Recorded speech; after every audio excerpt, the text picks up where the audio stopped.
చదవరు, ఆఫీసర్ల పిల్లలు చదవరు, లంచం గొండ్ల పిల్లలు కూడా చదవరు. ఇలా చదివేది ఎవరంటే మా అసలు గరీబుల పిల్లలు చదువుతారు. కాబట్టి దీని గురించి చర్చ రావద్దు, చచ్చిపోయినా పర్వాలేదు. చిల్డ్రన్స్ డే పిల్లల దినోత్సవం, బాలల దినోత్సవం నవంబర్ 14వ తారీఖు ఈ పిల్లలను తీసుకొచ్చి నువ్వు మాకు అసెంబ్లీ చేయాలి. ఎందుకంటే దీని మంత్రివి నువ్వు రేవంత్ రెడ్డి గారు, దీని మంత్రిత్వ శాఖ నీ దగ్గర ఉంటది. కానీ వీళ్ళని తీసుకురావు, కార్పొరేట్ స్కూళ్ళకి వెళ్ళి తీసుకొస్తావు, పెద్ద పెద్ద స్కూళ్ళకి వెళ్ళి తీసుకొస్తావు, చైతన్య కాలేజీకి వెళ్ళి తీసుకొస్తావు, నారాయణ కాలేజీకి వెళ్ళి తీసుకొచ్చి వాళ్ళతో ప్రదర్శన చేపిస్తావు మాకు అసెంబ్లీ.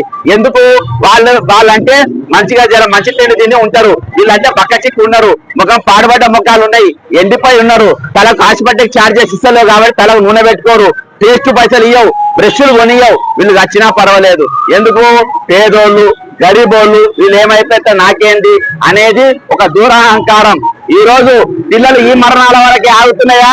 లేదు, నారాయణ చైతన్య కూడా చచ్చిపోతుండ్రు, ఆత్మహత్యలు చేసుకుంటున్నారు. ఎందుకు చేసుకుంటుండ్రు? నువ్వు ఒక విద్యాశాఖ మంత్రి, నువ్వు ఎప్పుడైనా ఏ రోజైనా ఒక్క రాజధానికి పోయినావా? ఒక్క రోజు ఎందుకు చచ్చిపోతున్నావు పరిశీలించినావా? నేషనల్ ఉమెన్ కమిషన్, రాష్ట్ర ఉమెన్ కమిషన్ వాళ్ళు దాదాపు కాలేజీలు అన్ని తిరిగిండ్రు, దాని మీద ఏం యాక్షన్ తీసుకున్నారు ఇవాళ కనిపించది. ఈ రోజు అల్లు అర్జున్ గెలవనికి ఆయన తోటి సినిమా యాక్టర్లు పోయి పరామర్శిస్తుండ్రు. వాళ్ళు ఒకటి కలుసుకుంటారు, ముద్దాడుకుంటారు, తన్నుకుంటారు. నీకెందుకు పోయా? నువ్వు పోయి పిల్లగాళ్ళను చచ్చిపోతే ఒక కాలేజ్ కాడ నువ్వు పోయినావా? ఒక స్కూల్ కు నువ్వు పోయినావా? నువ్వు మంత్రిత్వ శాఖని దగ్గర పెట్టుకుంటావు, సోషల్ వెల్ఫేర్ మంత్రిత్వ శాఖని దగ్గర పెట్టుకుంటావు, ప్రైమరీ ఎడ్యుకేషన్ ని దగ్గర పెట్టుకుంటావు, స్కూళ్ళ విద్యని దగ్గర పెట్టుకుంటావు, కాలేజీల విద్యని దగ్గర పెట్టుకుంటావు. ఇంతమంది పిల్లలు దవాఖానాలలో ఉంటే, హాస్పిటల్లో ఉంటే చచ్చిపోతే ఒక్కసారన్నా నువ్వు పోయి పరామర్శించినవా? ఒక్కసారన్నా పోయి వాళ్ళని దర్శించినవా?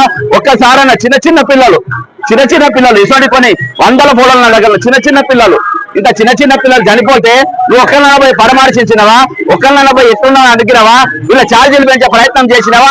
అసెంబ్లీలో చర్చ పెట్టినవా? అసెంబ్లీలో చర్చ నువ్వు దీని మీద ఎందుకు పెట్టలేదు? ఈ చర్చ తప్పుతో పట్టేయడానికి, ఈ చర్చ దారి తప్పేయడానికి మాత్రమే నీవు ఈ రోజు నిన్నటి దినాన 3 గంటల సేపు అల్లు అర్జున్ గురించి నువ్వు మాట్లాడినావు. ఎంతకు దిగజారినావు నువ్వు, నీ స్థాయి ఎంత దిగజార్చుకున్నావు. ఒక సినిమా గురించి 3 గంటలు చదువుతావు. ఈ భక్తుల గురించి మాట్లాడరా? ఈ భక్తుల గురించి చర్చించరా? ఈ భక్తుల గురించి ఇలా మెస్సాజీలు పెంచాల్సిన అవసరం లేదా? హాస్టల్ మంచిగా చేయాల్సిన అవసరం లేదా? వీళ్ళకి మంచి తిండి పెట్టాల్సిన అవసరం లేదా? మంచి విద్యను అందించాల్సిన అవసరం లేదా? మంచి టీచర్లను పెట్టాల్సిన అవసరం లేదా? టీచర్లను మంచిగా జీతాలు ఇవ్వాల్సిన అవసరం లేదా? వాచ్మెన్ పెట్టాల్సిన అవసరం లేదా? వాడలను పెట్టాల్సిన అవసరం లేదా? ఇంత భయంకరంగా ఈరోజు బహుజనుల గురుకులాలు ఈ విధంగా ఉండాలి. దానికి ఎవరు బాధ్యులు? నువ్వు బాధ్యులు. ముఖ్యమంత్రి రేవంత్ రెడ్డి గారు, ఒక బాబు చచ్చిపోతే 100% మాకు ప్రగాఢ సానుభూతి ఉంది, వాళ్ళ న్యాయం చేయమని మేమే అడిగినాం. కానీ అసెంబ్లీలో చర్చలు గంటలు పైసలతోని ఈరోజు సినిమా యాక్టర్లను విమర్శించడానికి, ప్రొడ్యూసర్లను విమర్శించడానికి గంటలు సమయం వేచించినవే. వీళ్ళ బతుకులు మార్చడానికి నువ్వు ఎందుకు చర్చ పెట్టలేదు రేవంత్ రెడ్డి గారు? ఎందుకు పెట్టలేదు? ఎందుకంటే వీళ్ళ బతుకుల విలువ లేదా? వీళ్ళ బతుకులకు అమ్మనైనా లేరా? వీళ్ళు బతకద్దా? వీళ్ళ కుటుంబాలు లేవా? వీళ్ళు పైకి రావద్దా? వీళ్ళు డాక్టర్లు కావద్దా? వీళ్ళు ఇంజనీర్లు కావద్దా? వీళ్ళు కలెక్టర్లు కావద్దా? కావద్దు. ఎందుకు కావాలి? నేను 29 జీవో అందుకనే తెచ్చిన. వీళ్ళు ఎవ్వరు కానికి వీళ్ళేరు. వీళ్ళు అట్టిపల్లే అమ్మాలి, పళ్ళ దుకాణం పెట్టుకో, పళ్ళ దుకాణాలే అమ్మాలి, చెప్పులే కుట్టుకోవాలి. ఇలా రావద్దు. అది నీ దృష్టి. అందుకనే వీళ్ళని పట్టించుకుంటలేవు, వీళ్ళ శాఖని దగ్గర పెట్టుకుంటావు. కనీసం ఇప్పుడు ఇంకో వారం రోజులు సమయం ఇచ్చిందట. ఈ వారం సమయం అన్న మీరు వీళ్ళ బతుకులు మంచిగా చేయాలి, వీళ్ళ స్కూళ్ళు బాగా చేయాలి. నీవు మాత్రం ఒక్క నిమిషం కూడా ముఖ్యమంత్రి ఉండడానికి అర్హత లేదు, నైతిక హక్కు లేదు. వీళ్ళ బతుకులు పట్టించుకుంటలేవు. ఈ రోజు వీళ్ళ చర్చ తప్పుదోవ పట్టియనికే, వీళ్ళ చర్చను దారి మరలించడానికే నీవు నిన్న అసెంబ్లీలో 3 గంటలు ఒక అల్లు అర్జున్ గురించి చర్చించడానికి సమయం తీసుకున్నావు.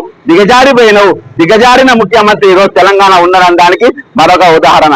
కాబట్టి ఖచ్చితంగా ఇకనైనా సోషల్ వెల్ఫేర్ డిపార్ట్మెంట్ కళ్ళు తెరవాలి, సోషల్ వెల్ఫేర్ మంత్రిత్వ శాఖ కళ్ళు తెరవాలి. వీళ్ళ మెచ్చార్జీలు పెంచాలి, వీళ్ళ కాలేజీలు మంచిగా చేయాలి, వీళ్ళ హాస్టల్ మంచిగా చేయాలి. గెస్ట్ లెక్చరర్లు, గెస్ట్ టీచర్లను వాళ్ళ ఉద్యోగాలు కూడా ఈ రోజు భద్రత కల్పించాలి, మంచి జీతాలు ఇవ్వాలి, వీళ్ళ బతుకులు బాగు చేయాలని కోరుకుంటూ సెలవు తీసుకుంటున్నా. జై తెలంగాణ, అమరవీరులకు జోహార్లు.